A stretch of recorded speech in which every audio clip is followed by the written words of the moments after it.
Good afternoon, everybody. I am Dr. Balaji, Professor of Minimal Access Surgery at Madras Medical College, who was appointed as the government coordinator to coordinate the treatment activities of the Honorable former Chief Minister of Tamil Nadu, Madam Selvi J. Jayalalitha, when she was admitted in Apollo Hospital. Madam was admitted on September 22nd, and I was given an order on September 23rd to oversee the treatment activities by the government. And here I present to you this the basic reason for this press meet is to dispel some of the rumors that are afloat as to regards what was the treatment given to her, what was her condition during her admission. And so I present before you Dr. Richard Bale, the specialist from United Kingdom who had come to treat our Honorable Chief Minister of Tamil Nadu, Madam Jayalalitha, and Dr. Babu Abraham, Senior Consultant in ICU and Critical Care, to tell to all of us, to tell to all of you what was the treatment and what was the condition of our former Chief Minister, Honorable Madam Jayalalitha. I present Dr. Richard Bale to you. Thank you very much, Professor Balaji. So I'm Professor Richard Beale from London, as I think many of you know, and the purpose of our meeting is really to try and clarify some of the misconceptions that seem to be around about the care of the late Honourable Chief Minister. Now, of course, Dr. Babu and I are physicians. We can only give a certain amount of information because of the necessary confidentiality and dignity that must be respected. And of course there are other processes running here in India which must also be respected. But within those constraints, naturally, we will do our best to answer questions. Now, the way we thought this might work is we don't have any prepared statements or anything of that nature, but if you will address your questions through me as if I were the chair of this meeting, then what we will do is one of us will do our best to answer them. And I'd be grateful if we can keep the noise down at the back, please, gentlemen. And if we can make sure we don't have mobile phones on loud at the moment. So could you put your phones to silent if you've got them, so that we can respect the occasion appropriately. Okay, so I'll take questions based on shows of hands. We're going to take as long as it takes. So I'm afraid I don't know any of you, so I don't know which journal I should or shouldn't prioritize. Therefore, it will be potluck where we go. And I think the first hand I saw was over there. Would you say who you are, sir, so that we know who you're representing? He wants you to introduce yourself. My name is Vignesh. Please wait for the microphone. My name is Vignesh. I'm from Sun News. Yeah. So can we get a timeline on the treatment that was given to the Chief Minister, and what was the exact treatment that was given to the Chief Minister? So I will pass that question over to Dr. Babu in a moment. But of course, we're not going to go into more than a certain amount of detail for the reasons I've already alluded to. But in broad brush terms, we'll provide the timeline. Dr. Babu. I think you would have all seen the press releases which came out. She got admitted on the 22nd, if I'm not mistaken, 22nd of September, about 10:30, and we lost her, declared her death on 5th of January 2016. So it was 22nd December. Sorry, I'm sorry about that. December. So 22nd of September 2016 to the last date that I mentioned, 5th of December 2016. And the care was, I can only in one word I can say, it's critical care, supportive care is what we gave her. I mean, what was the problem she was suffering from, and what was the treatment given? Okay. So just so that we don't have multiple follow-up questions and get to everybody, we just need to manage that slightly. But in terms of the problem she was suffering, so I think you are all aware of the sequence of events, that she became short of breath at home, and became very short of breath, and an ambulance was called and she was brought to hospital. And at that time the working diagnosis was one of respiratory failure, most likely due to infection. And I don't know how many of you are familiar with the term sepsis, but sepsis is the term that we use to describe the body's response to a serious infection. Now, when you get an infection, a serious infection, it provokes an inflammatory response in the body. So even when you have removed the source of the infection, whether it's an abscess that you drain or something you treat with antibiotics, that process has to continue and burn itself out. And that process of sepsis can and does cause damage across all the different organs, depending how severe it is. And so the process at work here was an infection resulting in damage to organs and contributing to the shortness of breath that the Honourable late Chief Minister was suffering from. At that time, it wasn't entirely clear what the source of infection was. There were a number of possibilities. The chest and urine were two strong possibilities, but subsequent tests showed that there was indeed infection in her blood. So bacteria were grown from the blood, and that was where the infection was identified and resulted in her general poor condition. And so that was the underlying problem: sepsis, bacteria in the blood, and that infection ultimately also attached itself to her heart, a condition known as endocarditis. I have a question here. My name is Sandhya Ravishankar. Okay. I'm an independent journalist. Sepsis does not set in, I mean, correct me if I'm wrong, you're the expert here, but sepsis does not set in a day or overnight. So does that, am I right? No, you're not, I'm afraid. Okay. So the sepsis can come on extremely quickly. Indeed, in the general sense, the mortality from sepsis is very high, and typically people become unwell in a matter of hours to days, to the stage where they require the appropriate treatment. And the longer treatment is delayed, the more serious the consequences. And of course, if someone has other comorbidities, and it is well known, I think, that that Madam had the diabetes and high blood pressure, and so these things contribute to an increased vulnerability for patients when they get severe infections. So it can come on very quickly, and its consequences can be severe. We'll take a question. We'll take a question. No. He just wants me to translate, sir. Okay, we'll stop the translation. அவங்க கேள்விக்கு பதிலா அவர் என்ன சொல்றாருன்னா, அவங்களுக்கு septicaemia இருந்தது, சீழின் தன்மை ரத்தத்தில் இருந்ததால், கோமார்பிட் கண்டிஷன் அவர்களுக்கு சர்க்கரை வியாதி இருந்ததாலும் இரத்த கொதிப்பு இருந்ததாலும் இந்த நோய் வெகு விரைவில் பரவக்கூடிய வாய்ப்புகள் உண்டு என்று அவர் சொல்கிறார்.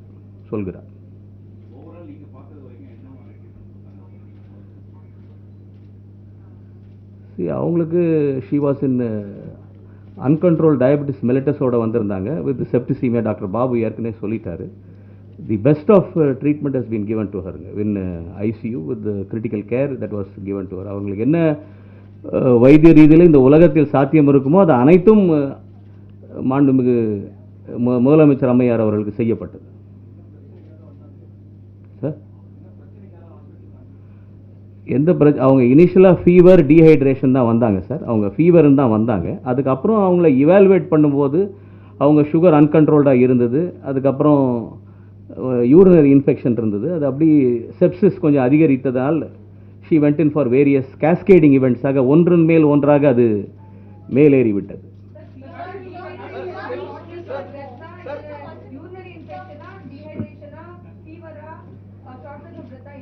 So, please, can we just first of all maintain the order here? And remember that Dr. Balaji was in a coordinating role, but he wasn't one of the treating doctors. So, could we just take another question over there, please? One at a time, please. This gentleman with his hand up, about to have the microphone. Doctor, my name is Sam Daniel from NDTV. My question is, if you can give a timeline on when did Miss Jayalalitha, or when all did she turn unconscious? At any point did she turn into coma stage? And when she signed the election commission's papers, was she conscious? And who are the people she was in touch with who are physically interacting with her during the treatment time? So I'll pass that to Dr. Babu in a moment for the details, but the broad brush is that she, when she came into hospital with sepsis, infection as we've discussed, then for a period of time she was treated with non-invasive ventilation, that's ventilation via mask to the face, and her initial condition improved somewhat, and she was certainly conscious and responding. I will translate each line. Okay. And then, unfortunately, as the sepsis progressed and she got more tired, it was necessary for her to go on a ventilator fully, at which point she was asleep. And then later in the course, as she improved, she once more was awake and fully interactive. But Dr. Babu will provide more detail and also in Tamil, perhaps. Tamil, yeah. Regarding the election paper, the thumb impression was attested by me. Myself and Dr. Babu Abraham were in the room. அவர்கள் கை ரேகையை attest செய்த நான், அதற்கு சாட்சியாக இருந்தவர் doctor Babu தான். 27/10/2016 அன்று அந்த நிகழ்வு நடந்தது. I read out the letter from the election commission to her, and since there was அவர் கையில் IV fluid சென்று கொண்டிருந்ததால், அதில் கையெழுத்து போட சிரமம் இருந்ததால், கையும் வீக்கமாக இருந்ததால், அது சாத்தியமாக இல்லை என்பதால் அவரது கைரேகை பதிவு செய்யப்பட்டது. அதை நான் அட்டஸ்ட் செய்தேன். அதற்கு சாட்சியாக டாக்டர் பாபு அன்று அவரோடு இருந்தார். She was conscious, sir. நான் அவரோடு பேசினேன். இந்த மாதிரி நான் டாக்டர் பாலாஜிங்க இந்த ஷீ ரெட் தி எலெக்ஷன் கமிஷன்லேருந்து வந்த லெட்டரை படித்தாங்க சார். படிச்சுட்டு she was since it is not able to sign it, she attested the thumb impression, and I introduced, and Dr. Babu was also. So please, gentlemen, please, we will take. No, my question was, when did she turn unconscious? If you can give us a timeline. With respect, this isn't going to work if you shout questions at us. We'll take as long as it takes, but I do insist that we do this in a civilized fashion. Sir, you had a question. Will you follow up with your point over there? He is asked why no photographs have been released of the patient, Madam Chief Minister. It is absolutely not normal practice to photograph people who are critically ill in hospital, or any patient for that matter, and publish that sort of private and detailed information about someone. It would be regarded, is regarded as an intrusion on their confidentiality and their dignity. And where I practice in London, it would absolutely never be the case that we would allow photography of any critically ill patient and publish their photograph unless they specifically wanted that to happen. And clearly someone who is unwell isn't in a position to make such a decision, and then later, when they recover, then it's a matter for them, but one respects their wishes. So in the general sense, that's why this is not done. But Dr. Babu, you may want to comment because you were involved. Please let him finish.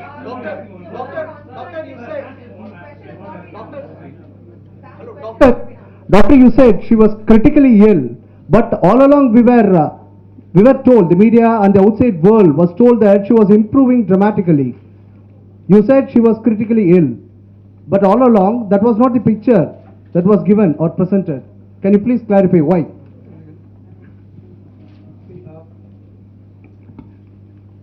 Both of us are doctors here. We are not policy makers. If you can ask us medical questions, we'll be happy to answer. Unfortunately, we will not be able to answer those questions which are hospital policy or whoever the policy makers are. Please ask us medical questions. We'll try to answer, as Professor Richard Beale said, within the purview of her confidentiality. And there's a court case going on, so I will not be able to divulge everything. I can't answer that question of yours because it's not my.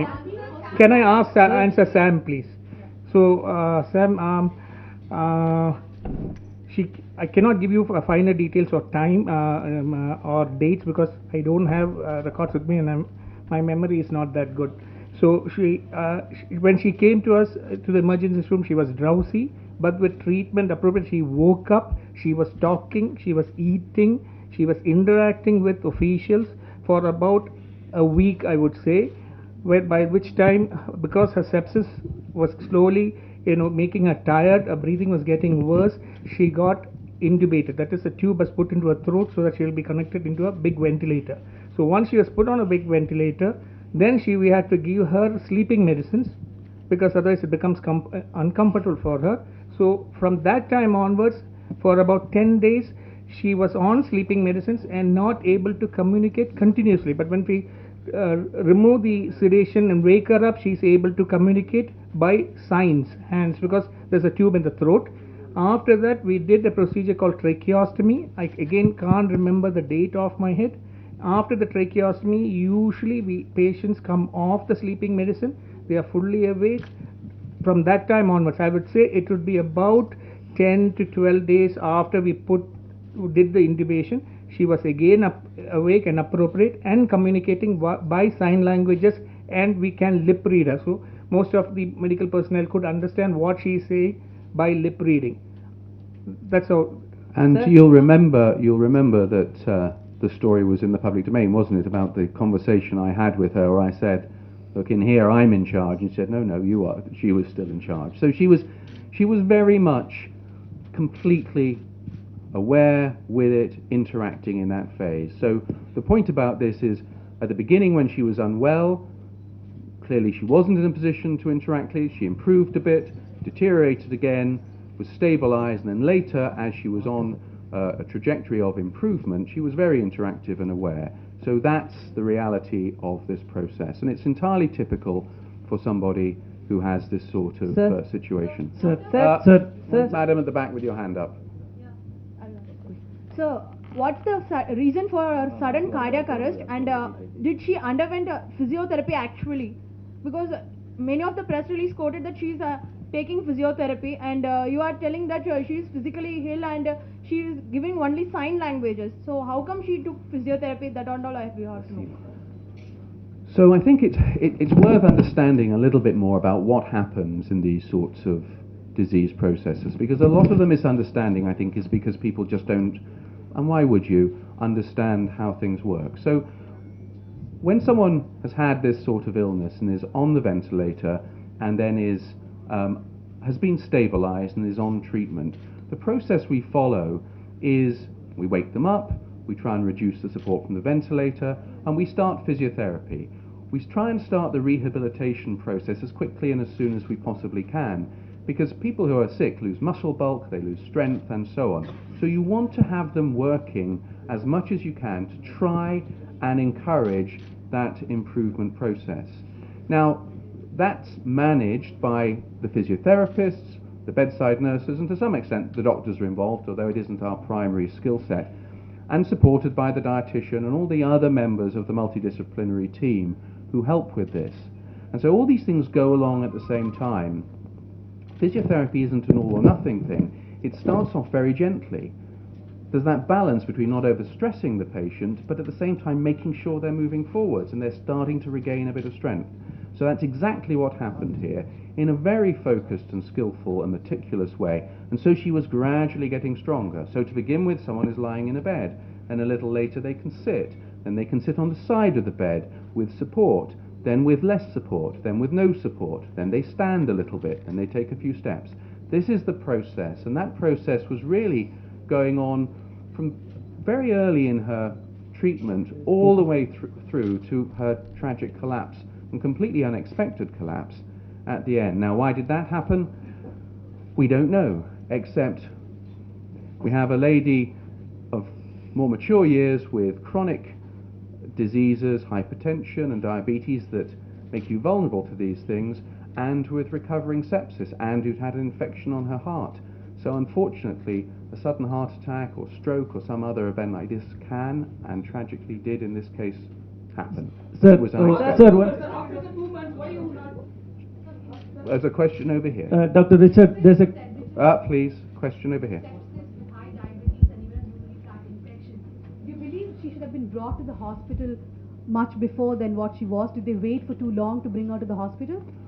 So I'm afraid all I can say to you is what I'm aware of after the event. Dr. Babu may be able to comment on the immediate circumstances surrounding her admission, but remember, we in the broader sense, the team at Apollo, were only involved once she reached hospital. But as far as I'm aware, she became short of breath quite suddenly, and the ambulance brought her to hospital quite quickly. But I'm afraid I wasn't there, so I'm only telling you what I know.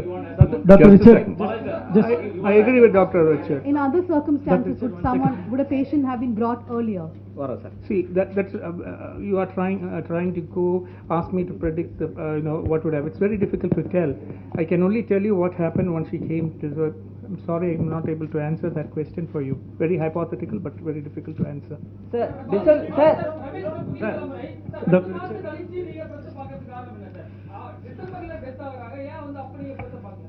Sir, இது 2 மாதங்கள் சென்று ஏன் சந்திக்கிறோம் என்று கேட்டீங்கன்னா, there are a lot of rumors that are going around. To quell it, இவர் ஒரு நிகழ்வுக்காக இங்கே சென்னை வர வேண்டிய சூழ்நிலை இருந்தது. இவர் மோஸ்ட் கிரிட்டிக்கல் டைமில் இவர் அவங்களுக்கு வைத்தியம் பண்ணதுனால் இவர் இருந்து செய்யும்போது இருக்கலாம்ன்றதுக்கு தான் இது. To quell all the rumors that are going around. Dr. Richard, at what time? And that he is around, the expert is around, so we thought this will be the opportune time, in the time correct irukum அப்படின்றதுக்கு. Dr. Richard, Please, gentlemen, there was a question. Yeah. This gentleman with the microphone. Yeah, Dr. Richard, I'm Prasanna from Deccan Chronicle. When did you notice infection in the blood, bacterial infection in the blood? And at that time, has the damage been done? And second question, has any amputation been done or transplantation? And what are those marks on her cheek? With regard to the first question, the normal process when someone comes in these circumstances is to stabilize the patient and then do a wide range of diagnostic tests. And that was what was done by the team at Apollo, and it was that first round of tests that identified the infection in the blood, that process in the first few days. I'm sorry, I've forgotten what you wanted to ask next. Sir, Amputation you want. That already, when you noticed the infection in the blood. And second question was, has there been any amputation? And what are those marks on her cheek? So there was no amputation at all, No and the amputation. marks on the cheeks. I'm not aware precisely what you're talking about. What I will say is that critically ill patients often have some markings on their face. No, sir. Because of the tapes used to typing. But I was not there, so I will pass that question over. Sir, there was no amputation done, sir, to your question. No transplantation. 2 questions that you asked. அவங்களுக்கு எந்தவித ஆம்புடேஷனுக்கு கால் எடுத்தார்களா என்று உங்கள் சந்தேகம் இல்லை. அவர் 2 கால்களோடு தான் இருந்தார். No transplantation done, sir. Sir. That is secondary to embalming that was done to her. A professor of anatomy, Professor Sudha Seshan, is also here. She will answer your question on that. Madam, I request you to kindly come to the stage. Embalming was done. When, sir? When? On 4th night, sir, at after 11:30. Madam is here. Madam will answer your question. 4th night. 5th. Sorry, madam. 5th. Sorry. I am sorry. It was on 5th December. Sir, I'm sorry. sir, லண்டனுக்கு எதனா கொண்டு போய் சிகிச்சை பெற வேண்டிய சூழல் இருந்தாங்களா sir? Just a moment, please. Embalming question முடிச்சிட்டு பேசுவோம்.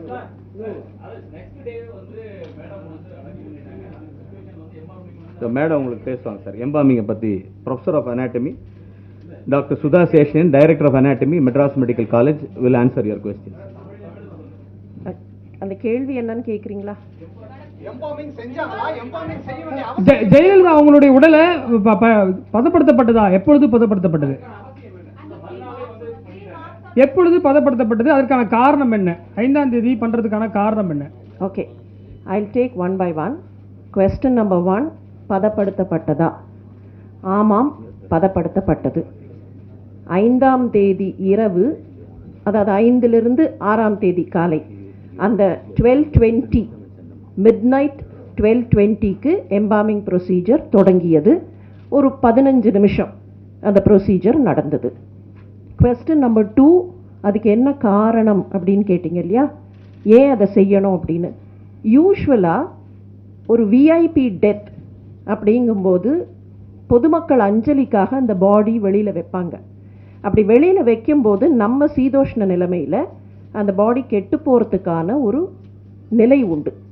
அண்ட் சுற்றி நிறைய பேர் வரும்போது நீங்கள் எல்லாரையும் கண்ட்ரோல் பண்ண முடியாது. பல பேர் வருவாங்க. பல பேர் வரும்போது எல்லார்கிட்ட இருக்கக்கூடிய அந்த எல்லாரும் அங்கே சுற்றி நடக்கும்போது தேர் கேன் பி ஸ்மெல், இல்லை அவங்க கொண்டு வரக்கூடிய டஸ்ட், அதனால் வரக்கூடிய கண்டாமினேஷன், அந்த மாதிரி சில பிரச்சனைகள் வரும். அதை அவாய்ட் பண்ணுறதுக்காகத்தான் விஐபி டெத்தில் usually when the body is placed for public homage embalming is done, and the same procedure was carried out here also. Sir, embalming for MG Ramachandran, former chief minister, பண்ணிருக்கு sir. In fact, the same Institute of Anatomy, Madras Medical College, இந்த former chief minister Madam Jayalalithaக்கு embalm பண்ண அதே இன்ஸ்டிடியூஷன்லேருந்து, of course அப்போ இருந்த team, அப்போ இருந்தவங்க retire ஆயிட்டாங்க, இதே இன்ஸ்டிடியூட் தான் அப்பவும் எம்பாம் பண்ணிட்டு. Madam, let me be very, very clear on that. When embalming was done, Taniya and the 3 dots, I don't remember seeing, I did not see. There were only ecchymotic spots. அதாவது ஒருத்தங்க பெட்டில் ரொம்ப நாள் இருக்கும்போது அந்த ஒரு சின்னதாக டீகலரேஷன் இருக்கும், அந்த மாதிரி ecchymotic spots தான் இருந்தது. What comes out on the public media, the social media, I have not seen, because I was the person who was there when the embalming was performed. So Mr. Richard, any organ And one second, let me finish the answer, please. Can I finish? Yes. நீங்கள் அந்த அதுக்கப்புறம் madam வந்து இன் state ஆனர்ஸில் இருக்கும்போது பார்த்தீங்கன்னா யூஸ்வலாக எம்பாமிங்கிறது ஒரு 5.5 liters of fluid will be pumped into the blood circulation, and it will replace the blood volume, existing blood volume. So அந்த 5.5 liters of embalming fluid உள்ளே போகும்போது டிஷ்யூக்குள்ளே பர்க்குலேட் ஆகி எங்கெல்லாம் ஹோல்ஸ் இருக்கோ அங்கெல்லாம், if the tissue is very bad, if the tissue is degenerate or something like that, it will start oozing out. நீங்கள் பார்த்தீங்கன்னா மேடமோட பாடியில் அந்த நாஸ்ட்ரல்ஸில் கூட ஊஸ் இல்லை. அதனால் இது எதுக்கு சொல்கிறேன்னா, ஒரு பெரிய ஹோல் நீங்கள் சொல்கிற மாதிரி அங்கே ஒரு ஹோல் இருந்ததுன்னா டெஃபினட்டாக அதில் வந்து ஊஸ் வரும். And there was no oozing anywhere. We were able to complete the procedure in 15 minutes time because we had an automated pumping machine. 15 minutes நாங்கள் அந்த ஃபோர்ஸில் பம்ப் பண்ணும்போது எங்கேயுமே எக்ஸ்ட்ராடினரி ஊஸ் இருக்கவே இல்லை, except for a normal mucosal leak, which is a very normal thing for any individual. அதனால் எங்கேயுமே வந்து ஒரு தேவையில்லாத ஓட்டை இல்லை வேற ஏதோ இடத்துல கட் பண்ணி திருப்பி ஒட்ட வச்சது அந்த மாதிரியான சிச்சுவேஷன்ஸ் இருக்கிறதுக்கு வாய்ப்பு இல்லை. From the standpoint of embalming, I am giving you this. Mr. Richard, Mr. Richard, see, affects from any organ failure. So, please now, I did ask you all at the beginning, this just doesn't work if everyone's shouting at us.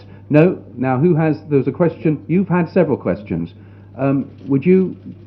You've had several questions. The gentleman with the microphone over here. Sir, I do need to share this out, please. Sir, December 4ஆம் தேதி எப்பொழுது மாரடைப்பு முதலமைச்சருக்கு ஏற்பட்டது, அந்த நேரத்தில் அங்க யார் இருந்தாங்க, உயர் சிகிச்சை பிரிவில் இருக்கக்கூடிய ஒரு நோயாளி அவங்களுக்கு இந்த பொட்டாசியம் லெவல் ஹார்ட்டுக்குள்ள அனைத்துமே பார்க்கப்பட்டு இருக்கும்.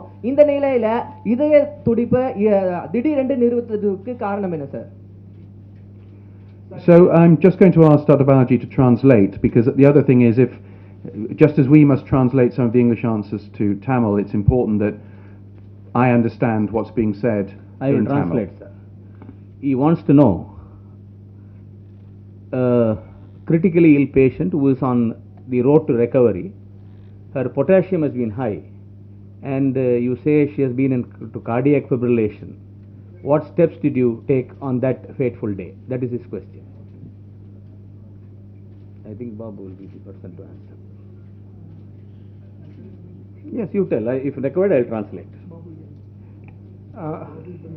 அவர் சொல்வார், தேவை என்றால் நான் மொழிபெயர்த்து சொல்கிறேன். அவர் he will handle it in English, I will translate. Okay, sir. Okay. Or you can understand English.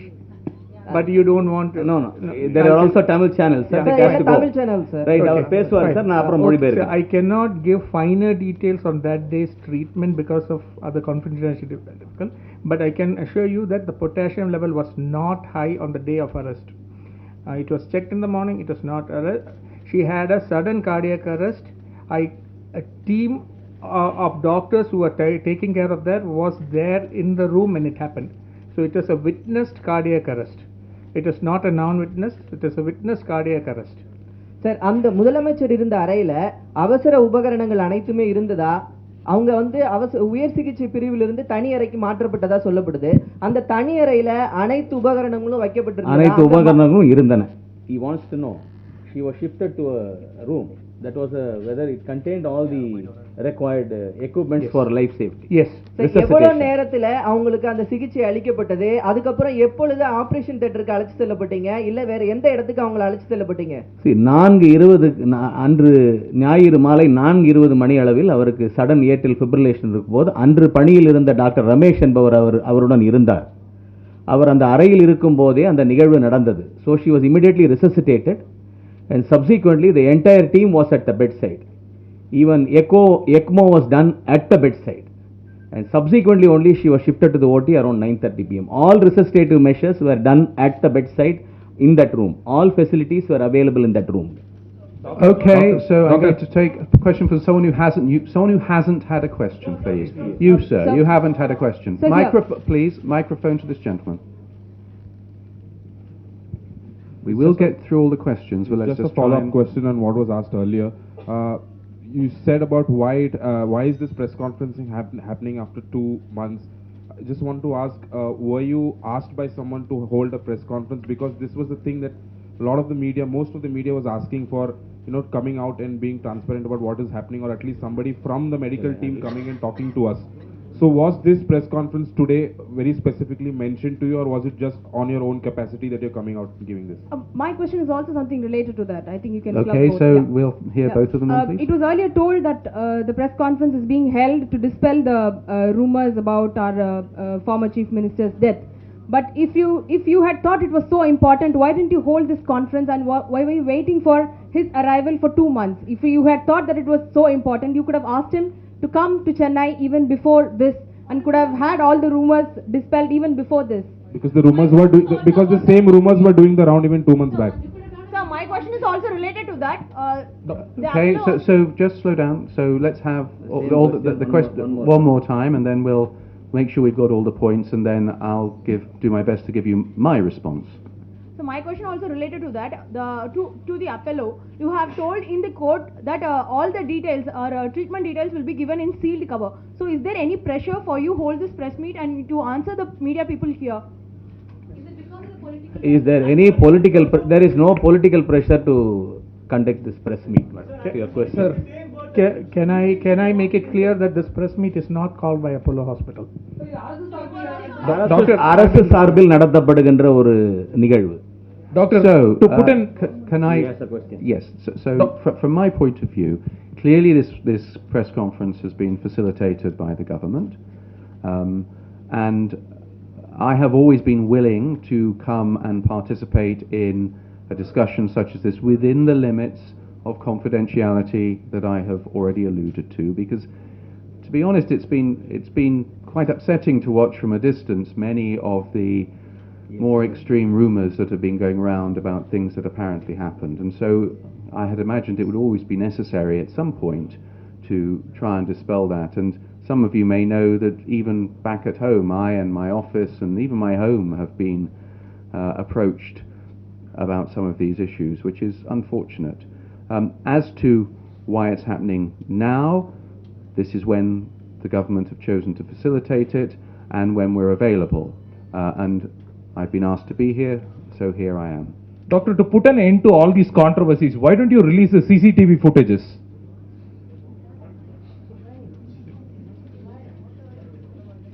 So again, the detail of that would clearly be a response for Apollo, but in the general sense, firstly, you do not have CCT in patients' rooms. Secondly, any information that is there, even if it were to exist, which it doesn't, you would never release. I have explained to you, I think, that you do not take photographs of critically ill patients. Can you imagine if you or anyone you loved or cared about, critically ill in an intensive care unit or recovering, was being photographed and their images shared? How would they or you feel? We just do not do that. And I cannot understand why anybody here thinks it would be a reasonable thing to do. It's extraordinary. Doctor, doctor, I have the microphone. doctor, I have a one. I'm going to take a question from over there now, please. Doctor, you said you were always willing to come for such a press conference, and the government called you now. We are asking you this question repeatedly because there is a change in the political situation in the state right now. So we just wanted to know if you were willing earlier to, or you were available only now. Can you please clarify that? My availability is limited. It isn't possible for me to come just whenever, but clearly I would make time to come as soon as possible when asked. As to precisely why this is the time that I've been asked, that's a matter for others, other than I think that clearly the feeling that these matters needed to be clarified after an appropriate period of time, after the initial grieving and mourning period had passed. More than that I can't say, I'm afraid. I am not, as you know, a native of your state, and the subtleties of some of the things that go on here are not things I pretend to understand. Dr. Bale, was she? I'm now going to take a question from over there. You have had several questions. We'll come back to you. At the back there, sir. This gentleman.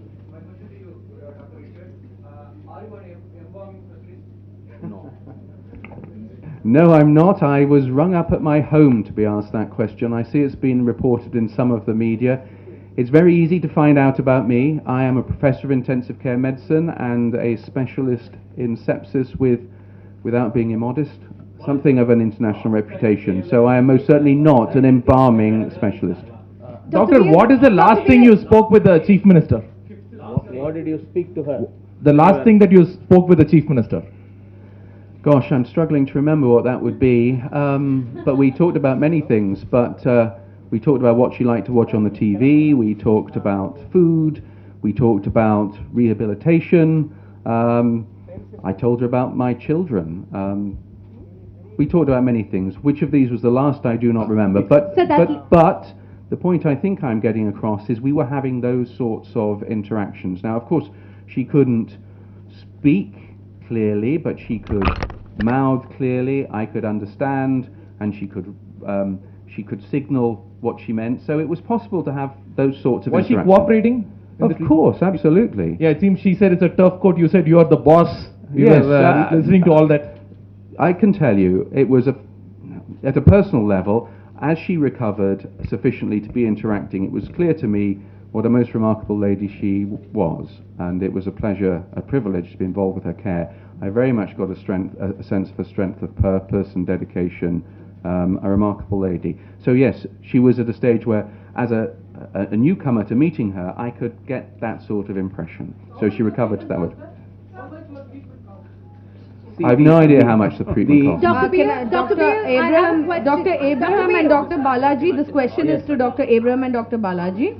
Just a moment. Other than the doctors, when she was on the road to recovery, whom did she interact on a daily basis other than the physical doctor? Who else was available there next to her? Who was there with her on a daily basis interacting with her? The medical personnel. Other than the medical personnel. The family. The family. Immediate family, or can you name the Closer to family.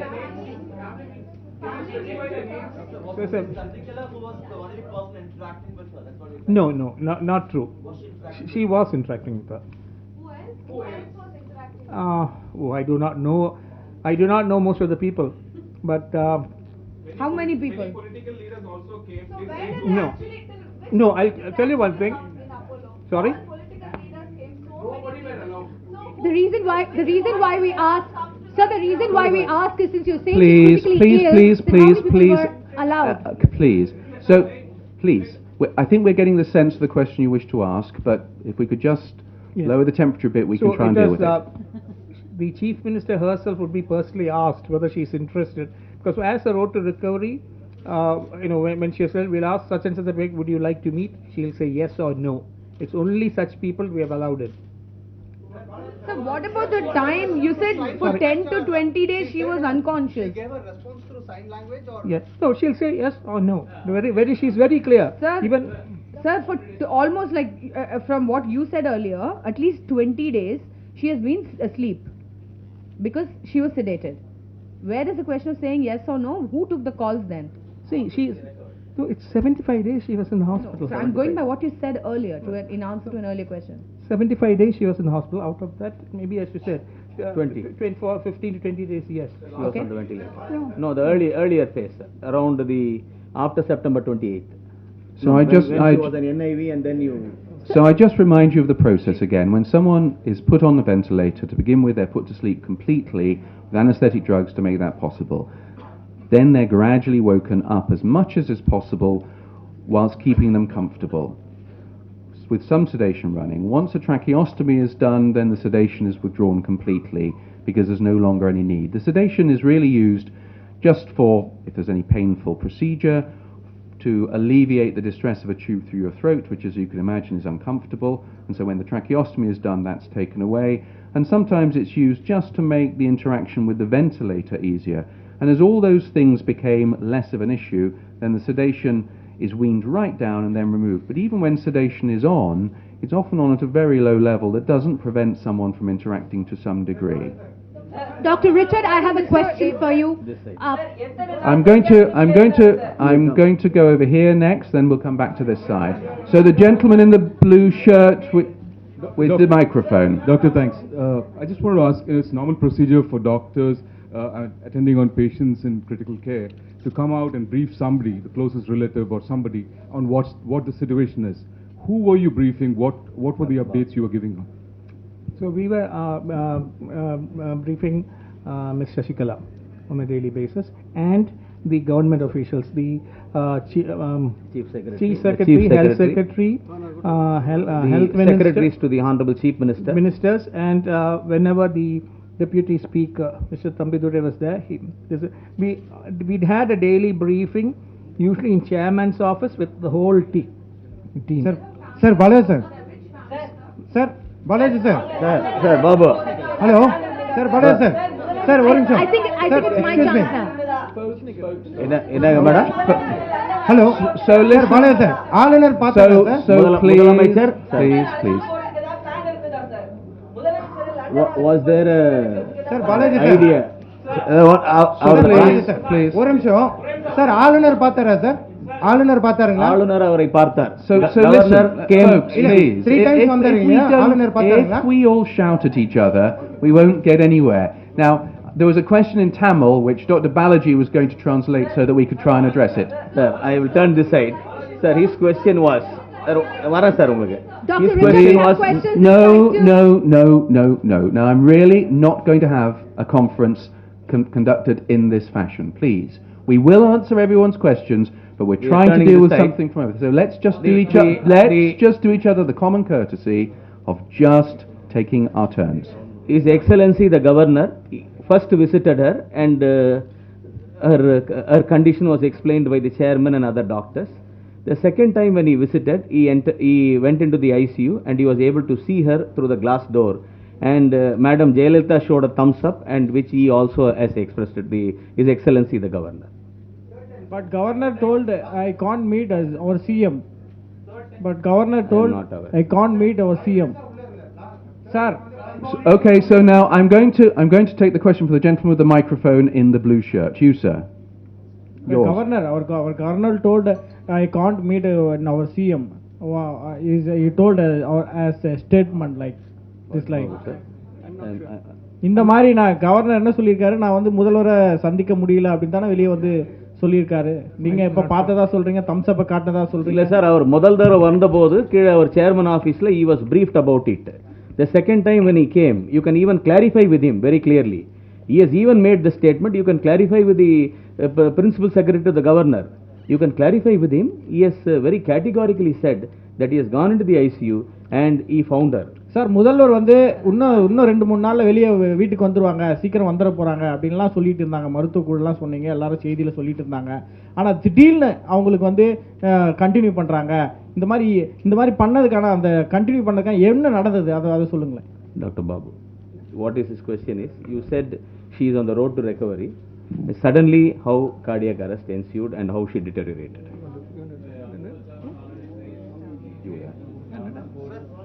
Sambar சாதம் சாப்பிட்றாங்க, இட்லி சாப்பிட்றாங்க, சாம்பார்லாம் சாப்பிட்றாங்க. What he said is very true.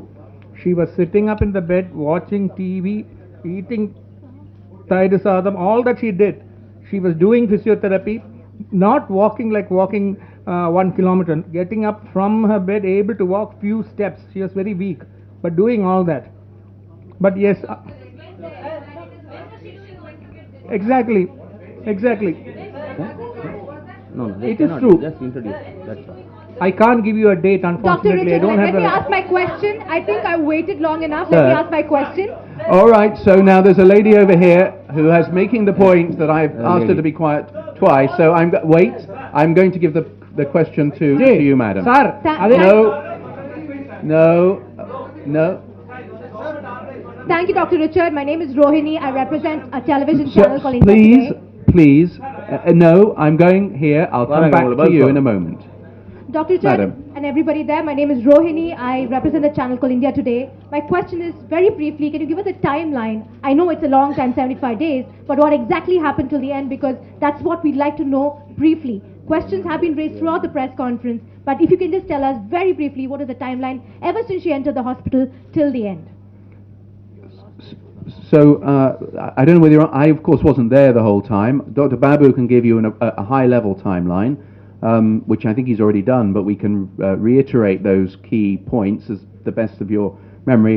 In all fairness to him, it's quite difficult to remember precise dates for a course like this, but I'm sure he'll do his best. Sir ஒரே ஒரு கேள்வி, லட்சக்கணக்கான மக்கள். Please, we're about to hear an answer, sir. Sir. No, he's about to speak.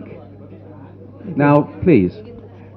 So he, the Honorable Chief Minister got admitted, as I said, on the 22nd night. Yes, 22nd of night.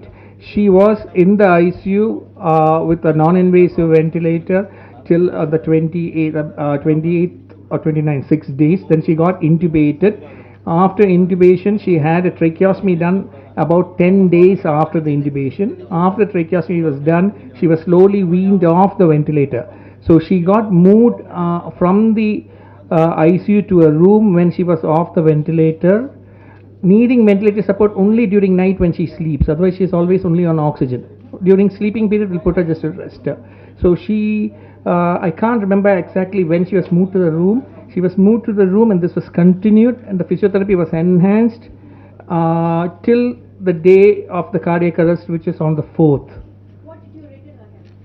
Do not know is the answer. It was a sudden event. It's a sudden cardiac arrest. If as doctors we could tell why everyone is having a sudden cardiac arrest, it will be very simple, but it is not. It was a witness sudden cardiac arrest that happened in the room. Yes, sir. One cardiac arrest. She only had one cardiac arrest. So. Bala sir.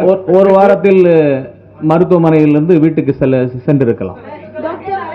Doctor here. Sir. Doctor. So, please. Do you know how difficult it is to have 20 people shouting at you? Now, we're going to go to this gentleman in a moment. Treatment பண்ணாங்க.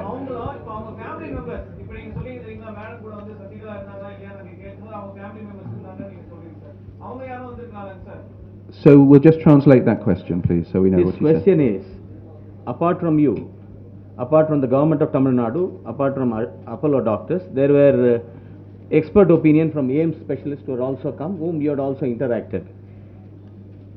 AIMS doctors have given their report to the government of India, and the report concurs with the treatment that has been given by Apollo Hospital. Doctor, why was her family members, Deepa, Sir, Deepa உள்ள என்ன allow பண்ணவே இல்ல அப்படினு சொல்றாங்க. இல்ல அப்ப அவங்க தான உறவினர். இப்ப நீங்க சொல்றீங்க குடும்பத்துல உள்ளவங்க இது beyond medical answer, sir. இது personal question. இத நாங்க ஹேண்டில் பண்ண முடியாது, சார். இது ஒரு personal question, sir. Doctor. So, gentlemen. Family members listen, தெரியலன்னு சொல்றீங்க. I really, family members யாரா வந்திருக்காங்க, please. Now, we medically we are here to try and help, but really there's no point in this conversation if you're going to shout at us. Now, as to what was your question, please? One question. Why was her family member not allowed? Deepa, I mean, she's a blood relative. So that is not a question I can answer, I'm afraid. Balaji sir. Doctor here. Sir, one question, sir. Doctor here. Doctor here. The Vara sir, Vara sir. Not a question I can answer. Right. Yes, all right, madam. Yes. Do you have any plan of taking her to London for treatment? So the issue of transferring to London was discussed at great length and kept under review. Now, the issue of transferring a critically ill patient is always a balanced one, because there clearly are risks to transfer, particularly a transfer of that distance.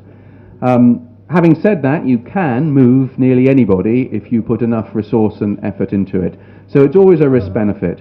The question is there some particular treatment that can be provided in the place you're going to that is not available in the place you're coming from?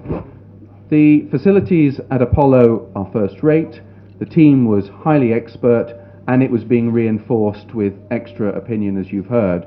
So although we discussed this at considerable length, our shared view was that in that early phase, when she was on the ventilator and unconscious, that the things we were doing were going in the right direction, and that risk-benefit balance did not justify a journey of that length with the risks associated with it.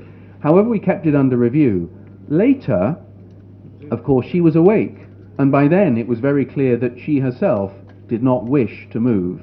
Once she'd woken up and was interacting as we've described, and it was obvious to me, and I'm sure you all know, there is no way we could tell the Honourable Chief Minister what she should or shouldn't do in this regard. So it became a matter of her choice, not ours. But that's how it worked. So I'm going to take a question from over here. Gentleman with your hand up, please. Can you please explain her last moments? You are not. Her last moments. So- She died of cardiac arrest. Immediately, it was explained that immediately the protocol was followed to revive her. And actually, there is an opinion that it was delayed. The announcement was delayed. By 5:30, television channels began flashing that she was no more. At that point in time, can you please explain what happened? Basically, he's asking whether she died earlier than the time Dr. announced. Babu, you're taking it? Yeah, okay. She had a cardiac arrest around about 5 o'clock. As I said, there was medical personnel in the room, so it was a witnessed cardiac arrest. The cardiac CPR was started immediately, and the ECMO team was informed immediately. The on-call cardiologist who was in Apollo Hospital came down within a few minutes. He's on the same floor as that's just above floor. The room where she's admitted. Yeah. So CPR, cardiopulmonary resuscitation was done immediately. It's not like it is a witness cardiac arrest. So CPR went on for about 20 minutes, and we didn't get a heart rhythm. That is when the decision was taken to put her on ECMO. So she was put on ECMO. Once you put a person on ECMO, we have to give them some time, at least 24 hours, to say whether it has worked or not. So that is the time that we gave to see whether the heart will restart or not. At the end of 24 hours, when we reassessed her, there was still no own heartbeat.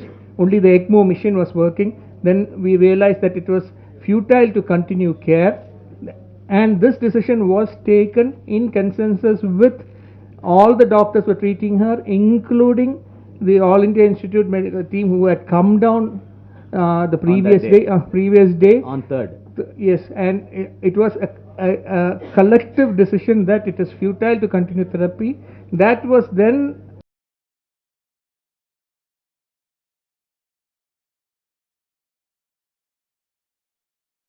stop the ECMO. Doctor, I have a question for you. Sir, one question, sir. Doctor, Balaji, sir. So I think I've made it clear that we are going to have some discipline in this meeting. So can we please? We cannot hear the questions if you all shout. So Doctor? now. Sir, one question. Doctor, sir அவர் ஒரு senior doctor ஒரு கிளாஸ்மேட்டை கூப்பிடுற மாதிரி என் தலையை பார்த்தாவது நீங்க தெரிஞ்சுக்கணும், நாங்கெல்லாம் வயசானவங்கன்னு. At least இவங்களாவது இளமையா இருக்காங்க. ஏய் ரிச்சர்டுனா அவர் நம்ம விருந்தினரா வந்திருக்காரு, கொஞ்சம் ஒரு சகோதரருக்கு ஒரு மரியாதை இருக்கணும்னு நான் நினைக்கிறேன். சொல்லுங்க சார், சொல்லுங்க brother.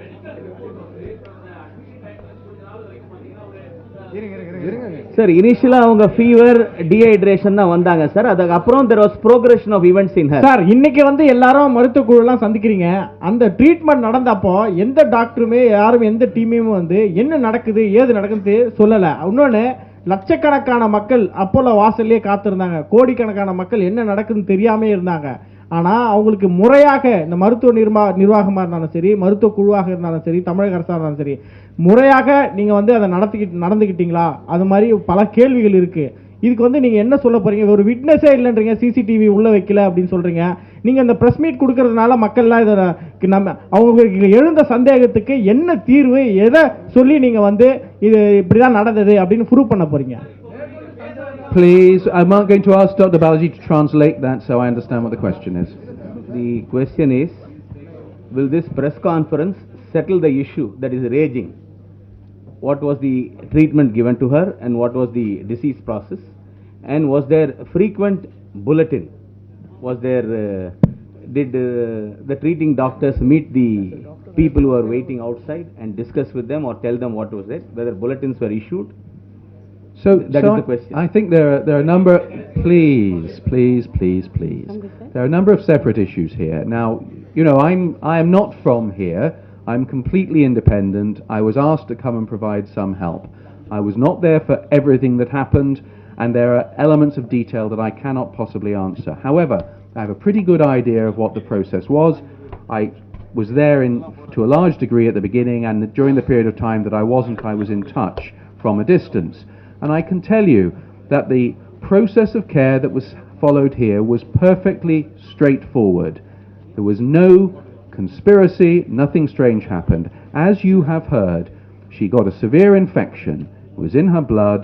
It affected her heart. She became acutely unwell. She was brought to hospital. Her condition was stabilized and improved for a while. It then deteriorated again. She was put on a ventilator. She had a lot of supportive care with a lot of input from many doctors. She started to improve. She had a tracheostomy. She was woken up. She continued to improve and have increasing physiotherapy and was doing well and looked as if she was recovering. And then she had an unexpected catastrophic cardiac arrest, as you have heard, and tragically died. That is what happened here. Doctor, Right, I'm going to take a question from the lady with the microphone, please. And would you just say who you are, please, madam? Dr. Richard, you are a... Sorry, where are you from, madam? I'm from DD News. I'm Aisha. I'm from Doordarshan. I'm Aisha. Dr. Richard, you are a renowned doctor and you're known across the world. And today you're sitting here and justifying the treatment you have given to one patient. Have you come across a case like this in your life earlier? And still the replies are unconvincing, you know. Why is it that, somebody like you who has treated a patient, but still you're justifying this case, and even the replies are not convincing to the people. So what is your experience out of this entire case? How do you look at this entire experience of handling this case? So madam, what is it that we're saying that's unconvincing? Just help me with that, please. Well, there are so many questions arising. There are sub-questions arising. What happened in the last few days? There's so many things you answered. Even then there are questions related to that. So have you ever justified your patient like this before in your life? So I, of course, have, this is a most extraordinary situation. If you ask me though, have I seen exactly this happen in patients, this course of events happen? Yes, many times. Of course, to be put on the spot to justify in this fashion is very unusual. But to have this conversation with a family after someone has died and explain as best one can and try and have them understand the sequence of events, that it takes a while sometimes for people to deteriorate as much as they're going to, so they rally a bit, then they get worse, they go on a ventilator. That when you have sepsis like this, the process of recovery is long and slow. It isn't an on-off thing. To describe and have them understand this gradual process we have shared with you today, and then if there's a tragic ending as there was in this case, to have them understand that these things do happen unpredictably in patients who have had the stress of a severe infection that's affected their heart on the background of chronic illness. There is nothing, unfortunately, unusual about this case from a medical perspective. What's extraordinary is that it's an extraordinary person we're talking about, and hence there's interest. But the nuts and bolts of the medicine here and the care are perfectly straightforward. Dr. Bale, We're going to go over here to this lady. And I will say, there is only a limited value in going around the same questions time and time again. So I'm only going to take questions that we haven't already addressed. Okay. While considering a case, Honorable High Court, Madras High Court was observing that if suspicions are being raised, then why don't we exhume the body of late J. Jayalalitha? As a medical team, anyone in the medical team, how do you react to such an observation? I would say it's ridiculous. Dr. Bale, my question to you. One of the politicians, Mr. Vaiko, he said he came and collected your visiting card. Did you give your visiting card to him? I did have the privilege of meeting Mr. Vaiko, and of course I'm very happy to give people my card if when I meet them. Doctor, I'm going to take a question from the front here.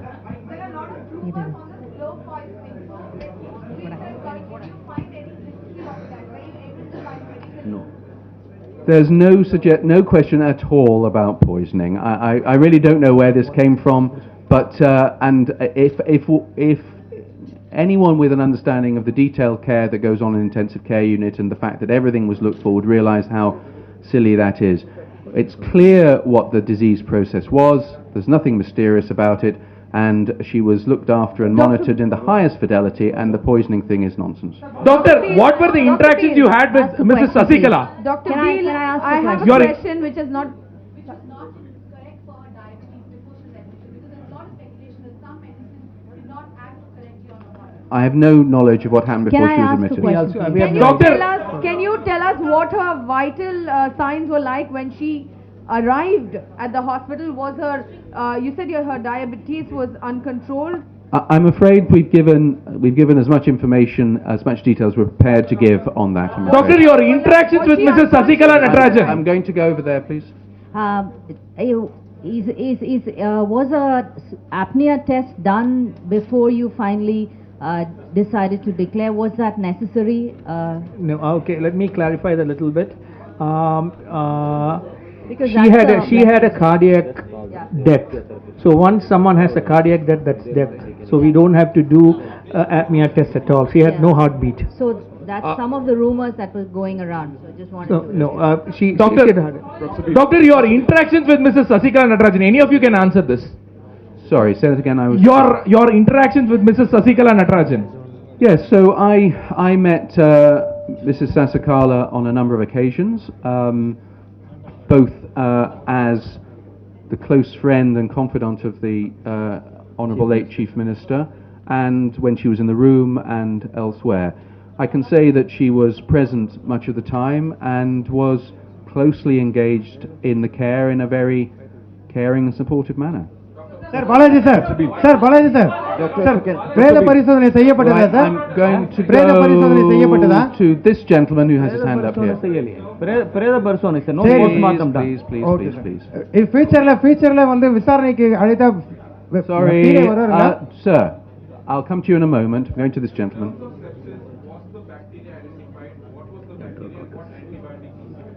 So I'm afraid we're not prepared to go into that level of detail, except to say that the infection was identified and the antibiotic therapy was appropriate. Sir, Balaji sir? No, I'm going to go to the gentleman over there who I promised to come back to. Sir, no, the gentleman behind you. Sir இன்னைக்கு தமிழ்நாட்டில் எல்லாருக்குமே இருக்க சந்தேகம் என்னன்னா முதலமைச்சர் முன்னாள் முதலமைச்சர் December 5ஆம் தேதி இறக்கல, அதுக்கு முன்னாடியே இறந்துட்டாங்க, அதுக்காக தான் பதப்படுத்தப்பட்டதுன்னு சொல்லி மக்களோட சந்தேகம். இதை அரசாங்க சார்பா நீங்க பிரஸ் மீட் வச்சிருக்கீங்க, உங்களுக்கு தெளிவுபடுத்த வேண்டியது உங்களுடைய பொறுப்பு. ரெண்டாவது கேள்வி என்னன்னா மருத்துவமனை சார்பா என்ன சிகிச்சை கொடுக்கப்பட்டது அப்படின்ற பிரஸ் ரிலீஸ் நிர்பந்திக்கப்பட்டு கொடுக்கப்பட்டதா? அந்த மாதிரி ட்ரீட்மெண்ட் இது வரைக்கும் கொடுக்கல, நிர்பந்திக்கப்பட்டு கொடுக்கப்பட்டதா இல்ல மருத்துவர்கள் அவங்களுடைய சுதந்திரமா ட்ரீட்மெண்ட் கொடுக்க முடிஞ்சதா இல்ல ஏதாவது பிரஷர் இருந்ததா? அவங்க சுதந்திரமா தான் அவங்களுக்கு வைத்தியம் செஞ்சாங்க. அவங்க இறந்தது 5 டிசம்பர், அதற்கு முன்னால் அல்ல. வேற என்ன சார் கேள்வி? சார், டாக்டர் பிரதாப் ரெட்டியின் பேர குழந்தைக்கு இன்னைக்கு இந்த நாளைய மறுநாள் திருமணம், அதனால் அவர் வரவில்லை. Doctor, I have a question. So, Just one question, Doctor. can I just, gentlemen, now listen, please. Let me say something. We've been going now for an hour. I think we've covered most of what we want to say. If there are any please let me finish.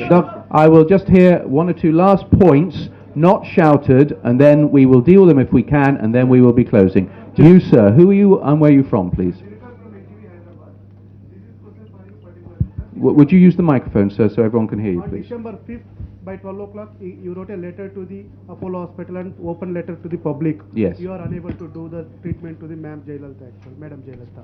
So you become finally to find out that she will be no more on the day? The sequence of events at the end, of course, I had been in touch, even though I wasn't in Chennai at that time, with the team, and we'd been talking about ongoing care matters. When this event happened, I was informed, although I couldn't get to Chennai in time to help with the care, just because of the realities of the travel distance. I was participating remotely as one of a number of people trying to give advice and make sure the right things were done. So I knew what was happening. I released my statement because so many people were approaching me. Like everyone, I was surprised. It was out of the blue, the collapse. It was a tragedy when we thought she was on the road to recovery.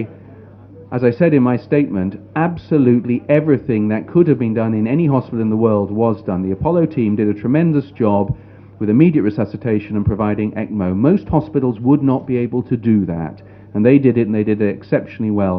Professor, just one question. The truth is, though, when patients have cardiac arrests and end up needing ECMO, the outcome is very poor. She was then maintained on the ECMO circuit to see whether the heart had a chance to recover and start beating again. It did not. And then after an appropriate period, the futility of the situation was accepted. That's what happened. But I couldn't be here in time, I'm sorry to say, but had I been, there was nothing I could have done. Everything that could have been done and should have been done was done. I will take one final question. Professor, here, I'm going to go. Just one, yeah. Okay, I will take two then. One from you and one from you, and then we're done. Sir. From me. Okay. Professor, I just wanted to, just taking off from where you left, as far as the ECMO machine is concerned, isn't it normal practice that you ask the patient's closest relative or somebody to take a call on whether this can be, it is futile, so whether a call can be taken on stopping the ECMO support to a patient? Isn't it normal practice to ask a personal relative? Precisely how this is done is different in different places. Dr. Babu will talk to how it was done here, but in the general sense, what is done, because this is a highly technical issue, is that the ECMO is run, a whole range of tests are done and manipulations done to try and give the very best opportunity for the heart to recover and also to assess the rest of the bodily functions. At some point, if it becomes obvious that this is futile and recovery is impossible, then a decision is made to stop.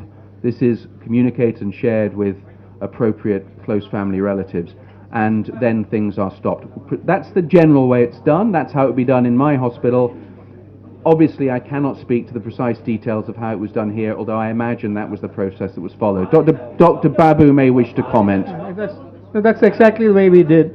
A medical decision was taken after examining that it was futile. That is communicated to all the senior secretaries in the government, ministers who were there, and to the family. And no, the decision was ours. Decision was the medical decision. That is an information that was given. So I'm going to take one last question. Technically, treatment bill is about 5.5 crores, sir. Around 5 to 5.5 crores.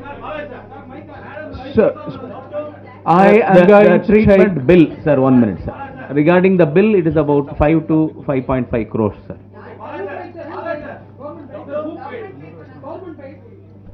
The bill has been handed over to the family. The payment will be made by the.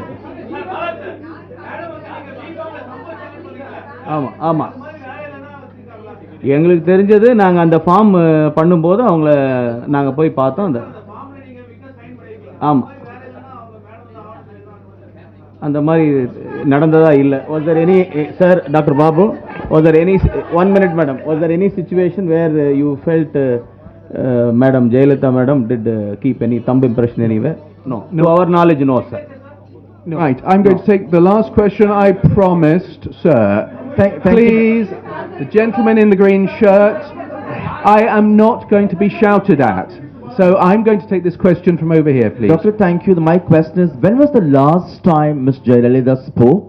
And she was in ICU for more than 75 days. Was there at any time a plan to move her home, to treat her from home? And was there an attempt to deliberately keep her indefinitely in the ICU also?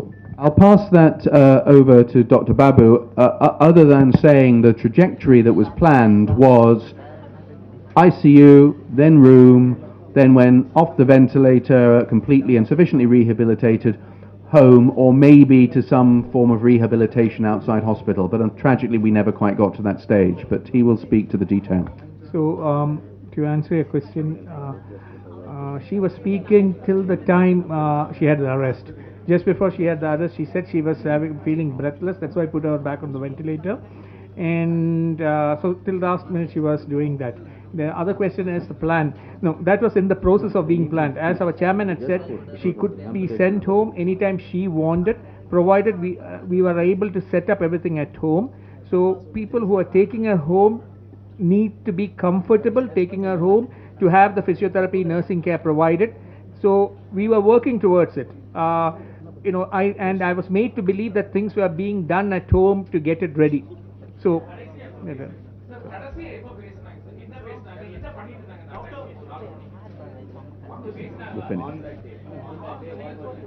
yeah. So she had finished the physiotherapy. She was tired. She was lying down after the physiotherapy. That time she's a doctor by the side. She said, "I'm feeling a bit breathless." She was only on oxygen. The doctor who was there. Okay, so the doctor put her on a ventilator because she said she is feeling a bit breathless. Okay, even after putting on the ventilator, her breathing did not settle, so we did some changes on the ventilator. No, there are a lot of medical personnel were there. I don't deal with the bill. Sorry, ma'am, I don't deal with the bill. Right. Apollo Hospital told me. Sir, I was told that the bill comes to about 5 to 5.4 crores approximately. This question can be addressed to the CEO of the hospital, sir. I inquired this and came here. But whether it has been handed over, I was told it was handed over to the family, sir. The CEO of the hospital will be in a correct position.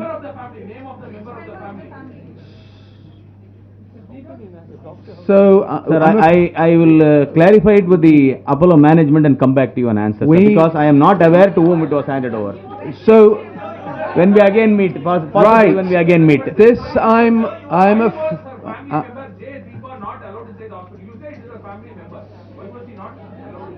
afraid you are asking questions that we've made clear we cannot answer. We are only able to answer the medical questions because those are the only things we have knowledge of and within the parameters I explained at the beginning. Now I think you will agree we have given our time and answered as fairly and honestly as we can for what I have to say has been quite a difficult experience. The last question, sir, shall we wind up the meet? All right, then this will be the very last question, and we will not answer another one. Sir, use your last question. Sir, you were actually speaking about few things and you told, I often heard a word called confidential. So what is so confidential when you have an open press meet like this, sir? I heard from both the doctors. I didn't get you. No, sir, you were often mentioning a word called confidential. So what is to be so often confidential which can't be even revealed in a press meet like this? Okay, can I ask you a question? If you fall sick, come into the ICU, would you like every detail of your illness to be told everyone? If I'm a CM, I will definitely do it, sir. No, I don't think so. To say that this is going, that is fair to anyone, whoever it is. But whatever is available in the public domain, we have answered that. I don't think I can tell you more than this because, as I said, her privacy I have to respect. Second, there is a court issue going on too. So based on these two, I cannot say more than this. Whatever is in the public domain, we have explained that. So there we are. So thank you very much, ladies and gentlemen, and now we must conclude.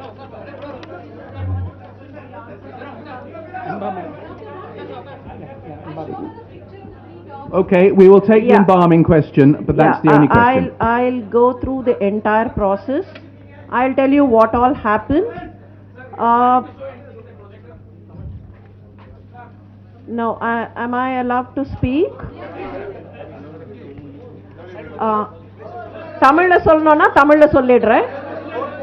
Both okay, fine. See, after the former Chief Minister was declared dead, I received a call from both the Secretary for Health and the Health Minister saying an unfortunate incident has happened, and I was asked to move my team for embalming. And the team is always in place because we do get private embalming calls and voluntary body donations at Madras Medical College. So I called up my team. I asked them to move to Apollo Hospital, and I moved separately because I live in Krompet. Many of you might have seen me walking down the Greaves Road that night. I went to the hospital. My team was already in place. We followed the normal embalming procedure. Normal embalming procedure gardu femoral artery la naanga catheter போட்டு அது வழியா 5.5 liters pump in பண்ணுவோம். அதே மாதிரி தான் right femoral artery la தான் we did the embalming procedure. எங்கேயுமே leak இல்லை.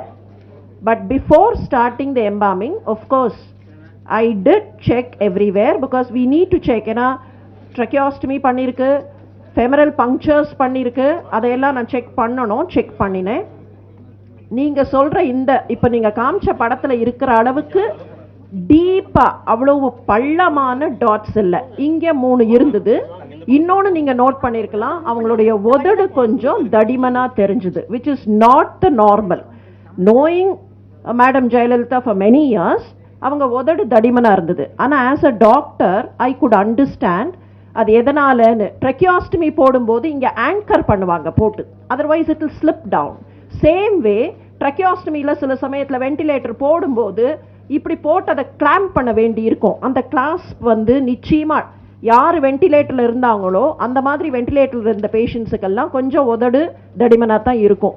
So I only saw these இவ்வளோ டீப் டாட்ஸ் இல்லை. there were 3-4 dots here, ecchymotic dots, which I told you earlier also.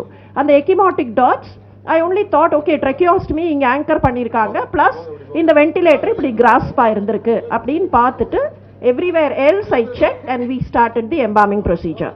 And to repeat whatever I've told you, embalming பண்ணும்போது the whole process took about 15 minutes. femoral-ல நாங்க right femoral, I'll also tell you for those of you who may not know the procedure, right femoral-ல நாங்க start பண்ணும்போது right side லெக்குக்கு right ஃபெமரல்ல டைரக்டா போட்டா அந்த circulation right side லெக்குக்கு கிடைக்காது. So right side லெக்குக்கு மட்டும் தனியா முதல்ல பண்ணிட்டு which took about 3-4 minutes, after which we started pumping it through the entire body. Through the entire body பண்ணும்போது except for mucosal leaks, வேற எங்கேயும் கொஞ்சம் லிப்ஸ்ல கொஞ்சம் nostrilsல there were mucosal leaks. That apart there were no other leaks. The color did not change.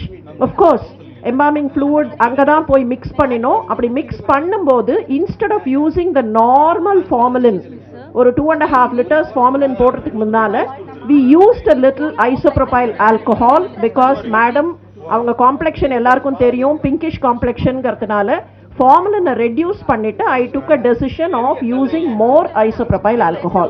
This is what happened, and I will not be able to answer why the dots are appearing much deeper in the social media. எனக்கு 11:35-36 அந்த டைத்துக்கு ஒரு phone வந்தது sir. எனக்கு health மினிஸ்டரும் phone பண்ணாரு, health செக்ரட்டரியும் phone பண்ணாங்க.